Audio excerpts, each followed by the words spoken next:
Okay, so for today's video, I'm gonna be doing something that I talked about on a previous video where I was doing splitting some logs, and it's that when you put the half of a big log down on this side, so you could cut the other piece here, which is convenient because you don't want to have to put it on the floor. It kind of rolls off sometimes, especially if you're in an inclined. But even if you're even, sometimes it'll bounce from here and bounce off. And the problem is that I got three places it can bounce off: forward, to the rear, to the side, or forward, which lands on here, and it could damage. And a lot of people have, the gas tanks damaged, or even the exhaust or the carburetor area. So what I'm going to be doing today is going to be fabricating and welding a piece of metal, which I got this one. I'm going to cut it in half, and what I want to do is block it from coming this way or rolling off this way, which is usually where it wants to go. And I'm going to be welding a piece right here. It doesn't have to come all the way over here because nothing's going to be this little to fit through here. Usually when you put something here, it's a big piece. So I think like that is good. Plus I don't want it all the way over here in case another log that's big has a little piece coming out and it's going to be interfering if this is all the way up here. So I'm going to use half of it only, starting from here. And then it'll wrap around up to here because you know how to do this. And then the other half, I'll put it here. And actually when I put it there, I'll probably just, instead of putting it in continuation with that piece here, I'll do it to where it wraps around this side too. So I have both those sides and both this side like this. So let's go ahead and first cut this in half. Of course, I will be cutting it with my iron worker because whenever I have the opportunity to use this machine and not have to cut with a circular metal saw or the cutting disc or a saw, this is the best machine to do quick things. I've showed it in other videos. It does up to a foot wide here, 1/4 inch thick. It does angle irons up to 3x3, and it punches holes of different sizes here with different dies that come that you can get for it. So here I'm gonna cut it in half.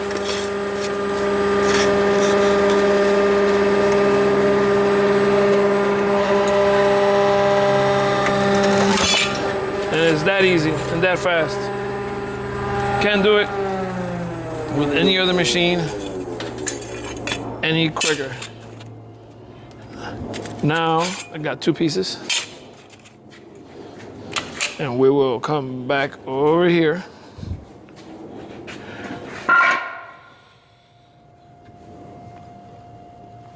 And we will get to welding. Now, here, again, this is gonna go like this. I will bend it right around here. As a matter of fact, I gotta come back over here because I need to bend it on the vise. I will put it right there. And this doesn't have to be perfect. There a little bit more to the side or a little bit less, but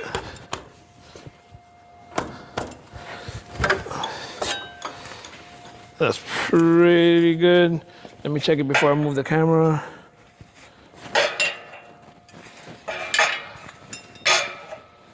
Yeah. So gonna work out perfect right there. And same thing for the other one. I use the same measurement, but what I'm gonna do is, it doesn't have this big curvature. Hammer it down.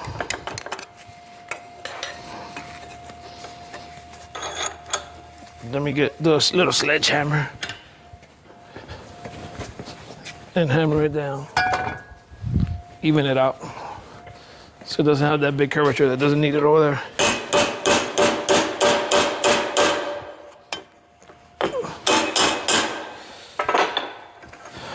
On the side, of course, this is limited to how much I'm hammering down here, so let me do the other one here.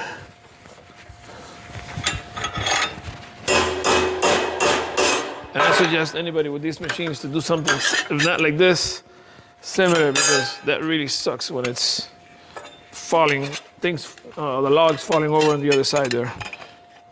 And then you gotta pick them up from the floor too. Not only can you damage your machine, but you gotta pick it up.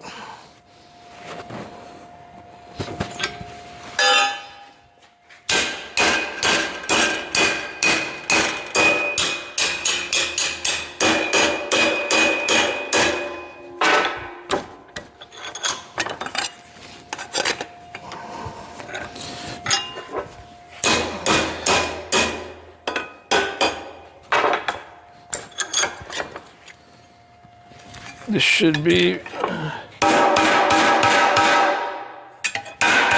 I can hammer on this table pretty much anywhere. It's a 1/2 inch thick. Not going anywhere. It's not gonna bend. Let's go right here and let's see what we're gonna do next here. So it'll look something like this right here.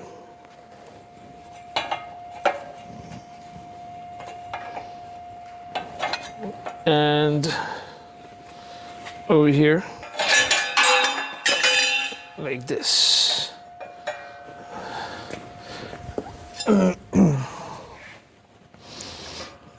And that'll control a lot of my issues. Yeah, that's perfect. Now, obviously to weld, we gotta clean up the metal here. Oh.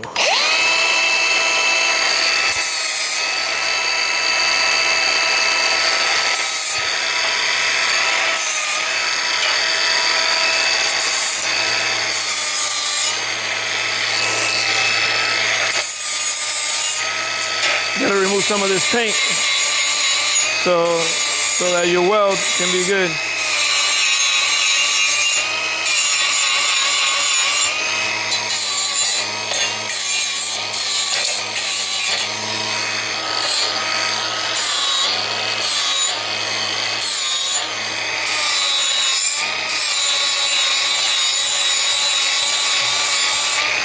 Super important when welding. You gotta put it on bare metal.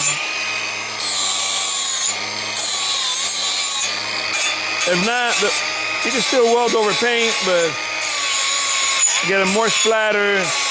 The weld is not as good.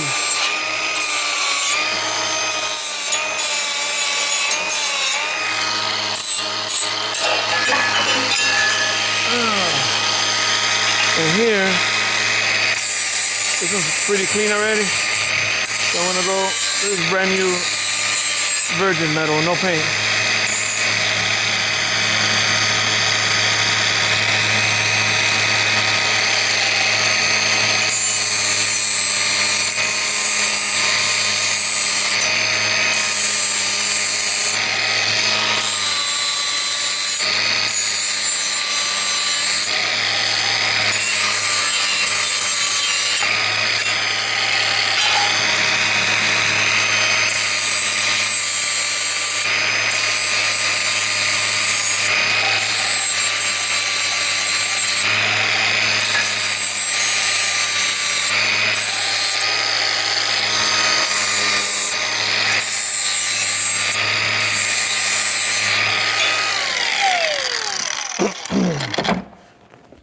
So here I'm gonna be welding thinner metal against thicker metal. So what you do is, you're gonna go with the thickness of the thicker. You have to concentrate more of your weld on this part. In other words, when you're moving your MIG, you stay longer here and just basically go a little bit only into this metal, or you poke a hole through.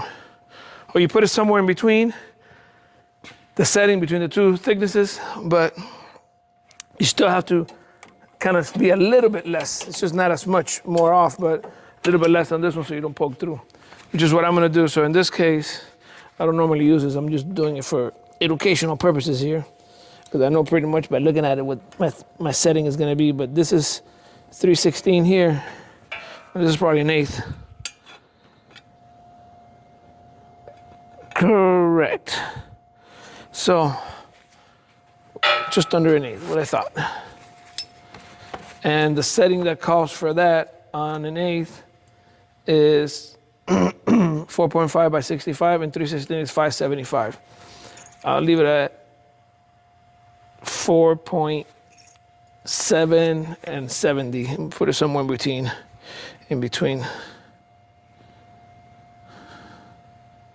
And then we try it out, and I could always fine tune and adjust if I see that I'm over penetrating or something. And it's not the end of the world. You can correct anything on your welding. Let me get the welder started. Open the gas right now.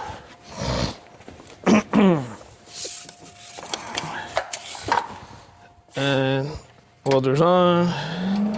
Get me my ground lead over here.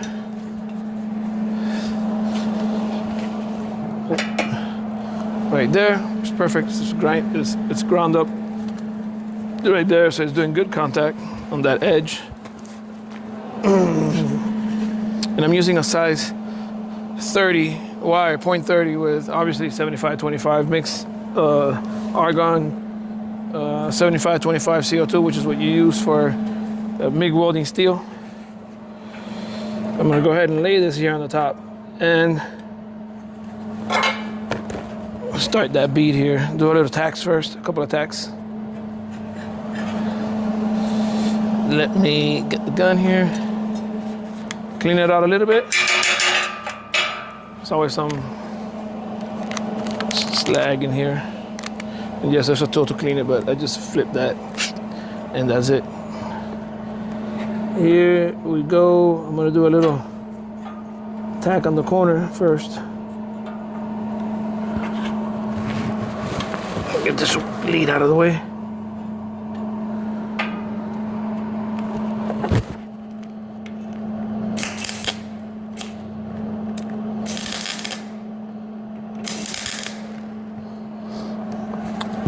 Something is not working right there.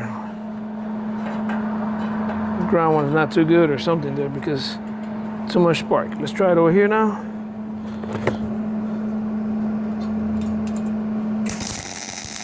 There we go. Yeah, I didn't catch it right.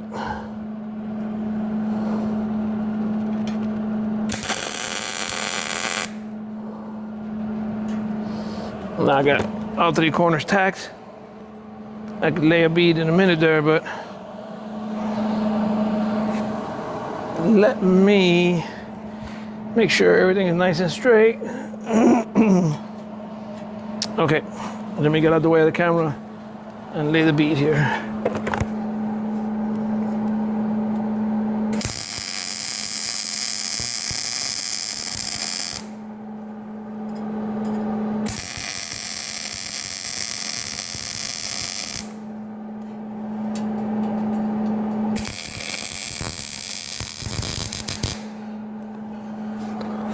And I'm gonna do this bead, which is kind of long.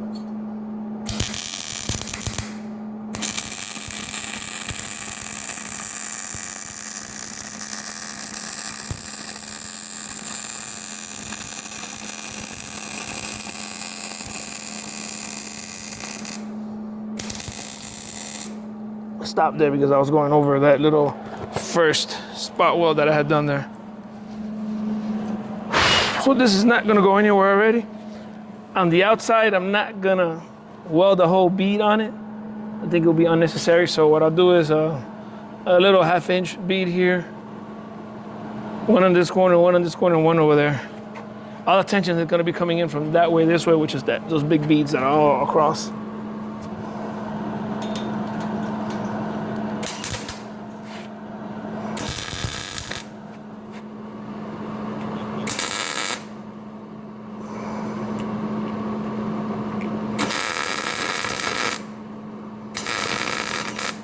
A lot harder to do the outside one anyway. It's not here because I have nothing to kind of hold on to.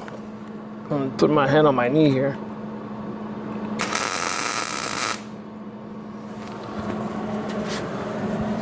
Here I got the gas tank at least.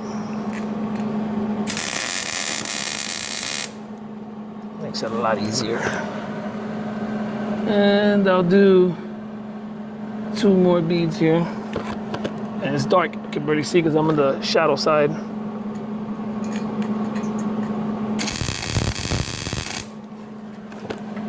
Should have parked this the other way, but then again, I gotta do the other side, so this'll work.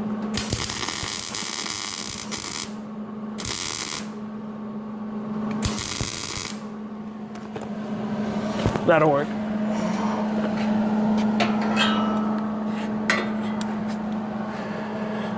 Now, where can I hold this? Perfect. Let's go over here. Because I could have put it anywhere here. This metal will do good contact. There's no paint on it, but it's still not like grinded off. So that corner there is gonna give me the best contact.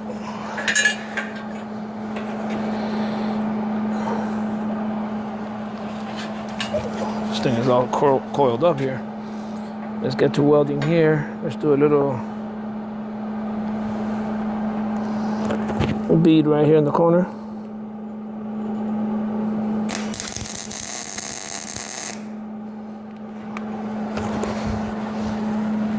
Perfect.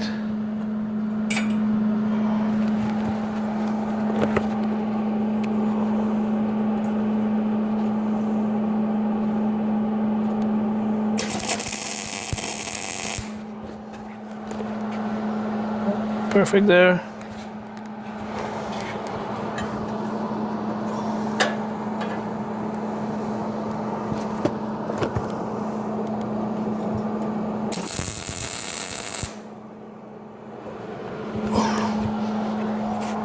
Good. Okay, now let's do that long bead.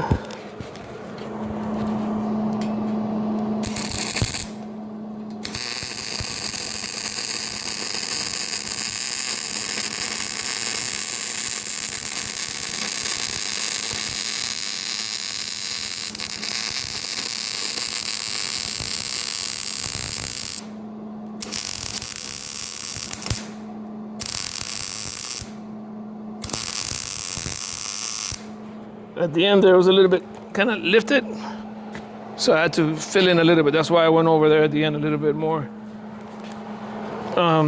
So yeah, what I'm doing is maybe like 60% of my angle is going towards the bottom plate that is thicker, and I'm doing like about the other 40% to the top one. That way I'm not over penetrating on the top one, because I'm using a little bit more than that top one would need.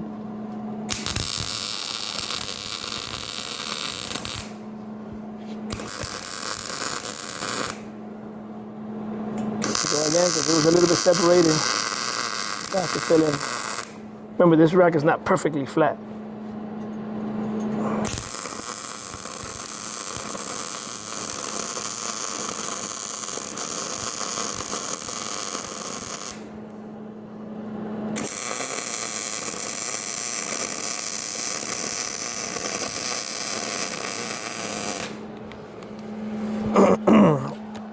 So now we'll do again a couple here.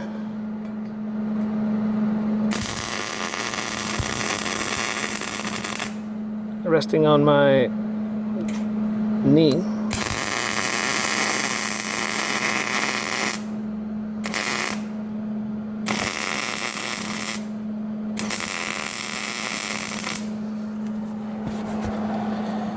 Some sparks flying here, landing on me.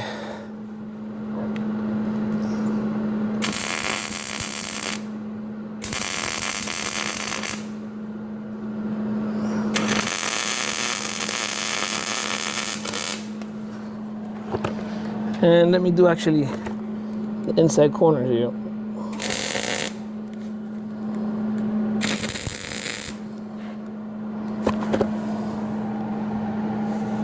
I think everything is nice. Now the logs will be stuck in here and nowhere to go.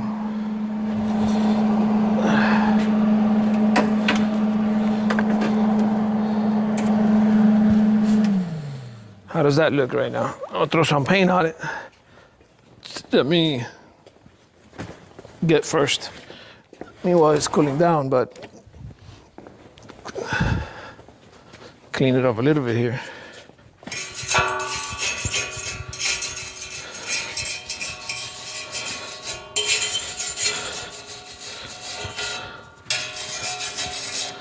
And some paint will come off, the one that was just adjacent to where I was welding. Because realistically, when you clean up with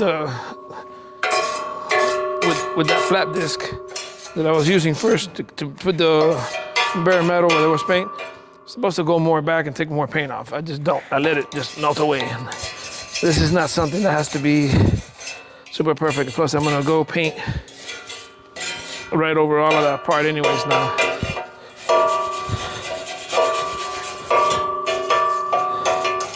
And I'm gonna, the corners of this, which is sharp here, now I'm gonna grind it off a little bit because remember now this piece that I put has a curvature, but this piece was pointy. I'll grind it off a little bit.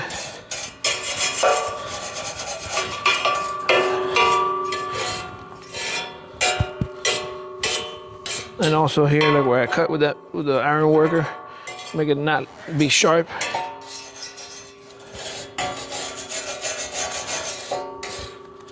And then before painting, also one good thing to do always, if you have some, put some acetone. It makes it so much better to paint. I mean, sometimes even if you're not gonna do anything to a metal, you're not gonna sand it or nothing, at least throw some acetone on it. It'll remove some things. Come over here and soak a rag with acetone and pass it through there. It'll help the paint adhere better.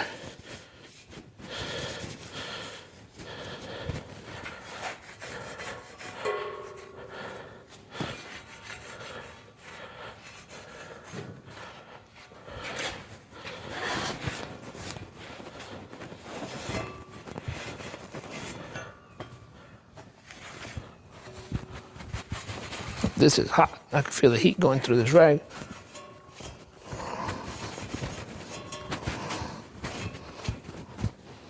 Now I'm gonna pass it one more time, but first, let me take off this corner that I was mentioning.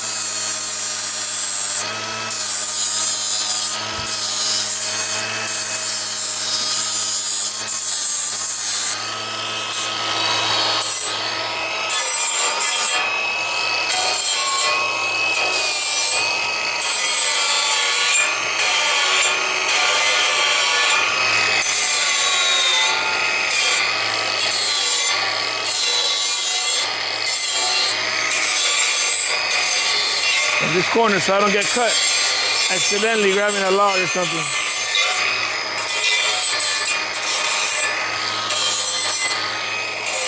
All these corners.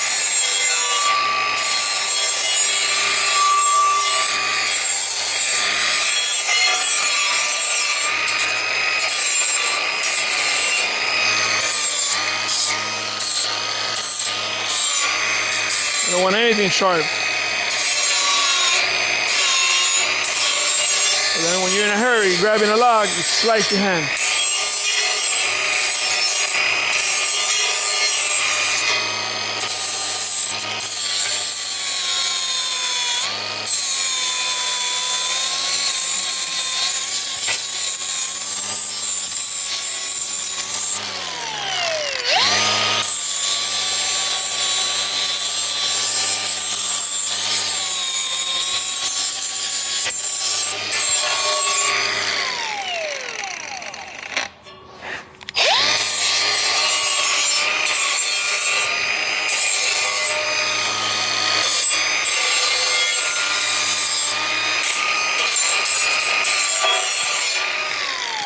I could have also put a piece here and cover it all, but remember the logs are about 15, 16, almost 16 inches. It's never gonna fit through there, so it's fine. And that way, if there's a little piece that I don't wanna lift over to push, that I can rotate from up here, and I wanna just push it down to the floor here, it'll go right through, so I think that's perfect like that.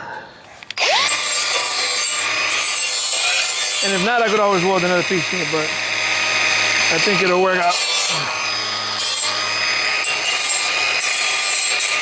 And another reason why I did it like this with the curve is because if I just put a piece like that, I would have to brace it with something like that way it doesn't come this way. Right now, this one won't come this way because it's held by this one.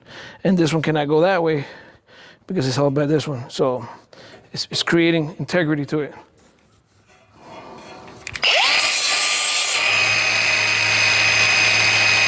I'm taking off all these little burrs that'll scratch me eventually. You know, y'all heard about Murphy's Law? Anything that can go wrong will go wrong.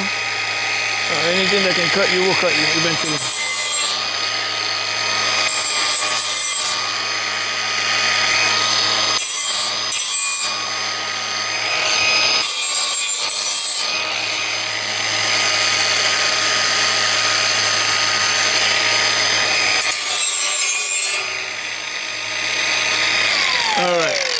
that looks pretty good.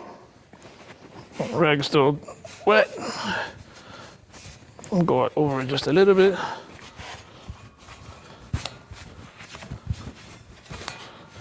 And we'll throw some black.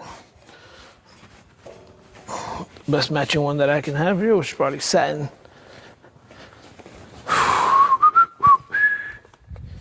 Here we go.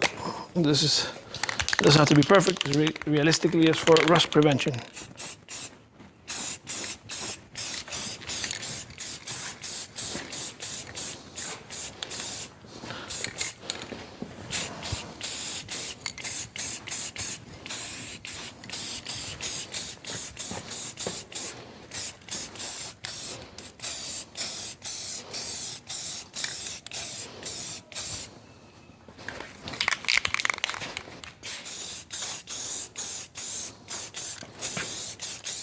I'm painting the whole stick so it could kind of match.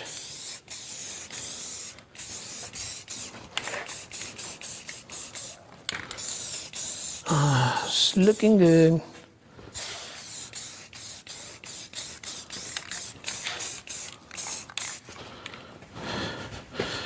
Looking very good. And I'm going deeper that way because remember the heat of the weld will melt away some of that paint going that way, which the rag would have taken off right now. That's why you see me going deeper down there.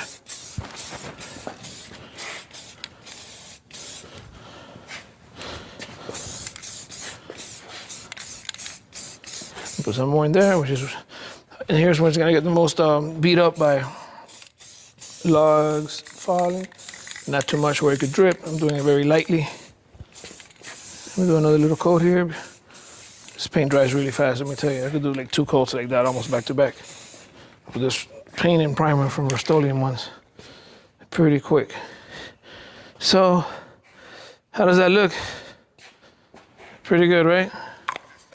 And it's low enough that I could tip it over if I have to, but normally I don't tip anything over. Realistically, I throw it into, because some people just throw it over into a pile on the ground. I don't, I throw it into my baskets. So for my application, it is perfect like that. And I think it looks good for this fabrication job. Catch y'all on the next one.